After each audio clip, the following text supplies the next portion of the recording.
ra'iisul wasaare Rooble oo madaxda Imaaraadka Carabta u sheegay runta kana diiday in Dani Soomaaliya uu madaxweyne ka noqdo shirar xasaasi oo ka dhacay wadanka Imaaraadka Carabta oo uu Rooble ku sugan yahay khilaaf iyo isqabqabsi cusub oo haatan soo baxay warbixintan oo dhameystiranaya dacaawa muuqaalkan ku daawan doontaan balse marka hore sheer gareeya galwareed sheer ku dhaha gruubyo badan saaxiibadeena gaarsiiya hagaag aynu ku bilownee ra'iisul wasaaraha xukuumadda federaalka ee Soomaaliya Maxamed Xuseen Rooble ayaa la kulmay Maxamed bin Zaid oo ka mid ah mas'uuliyiinta ugu sarreeya wadanka Imaaraadka Carabta. Rooble iyo mas'uulkan ayaa waxay ka wada hadleen arrimo dhowr ah iyadoo Rooble loo gudbiyay qorshaha ay Imaaraadka ka leedahay doorashada dalka ka dhacaysa. xogo uu helay galwareed ayaa sheegaya in Rooble loo sheegay inay doonayaan Imaaraadka Carabta in Saciid Cabdullaahi Dani uu ku soo baxo doorashada la filayo in sanadkan la qabto, balse Rooble ayaa arrinkaasi gaashaanka u duruuray iyadoo la xusay in Rooble uu sheegay in midaasi uusan aqbali karin, sidaas awgeed ay wax ka bedelaan qorshe siyaasadeedkooda.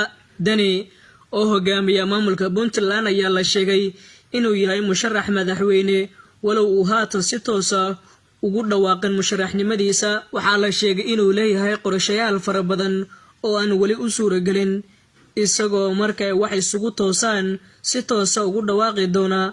haatan Dani waa mid ku howlan inuu soo saarto xildhibaano u codeeya marka uu si toos ah isku soo sharxo.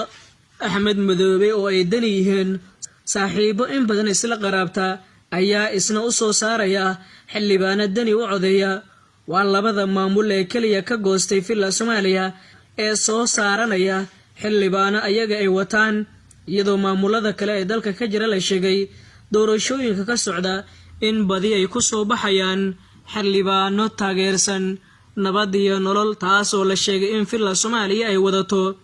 dowladda Imaaraadka Carabta ayaa in badan waxay dhaqaale ku bixisaa sidii ay u soo saaran lahayd musharax guuleysta kaas oo Soomaaliya xil ka qabta si uu u fuliyo dana badan oo ay Soomaaliya kale yihiin.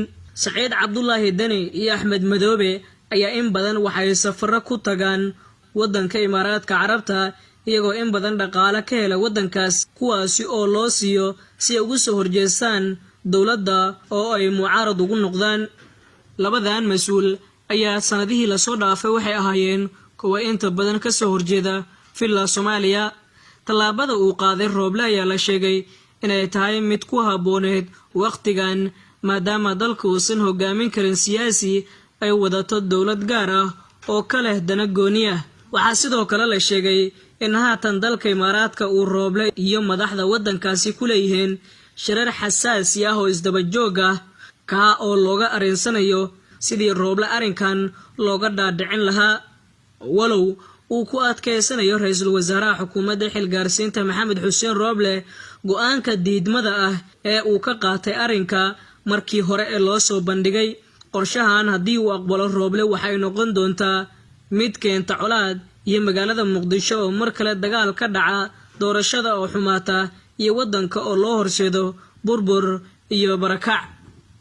qorshooyin badan oo ay lahaayeen siyaasiyiinta mucaaradka ayaa haatan waxuu noqday mid aan suuragelin, iyagoo haatan garan la wax ay sameeyaan xaalkan uu ku xumaaday. waa hagaag daawadayaal, waad ku mahadsantihiin daawashadiina cudwan. fadlan muuqaalka sheer gareeya oo saaxiibo badan gaarsiiya. nabadgelyo daawadayaal.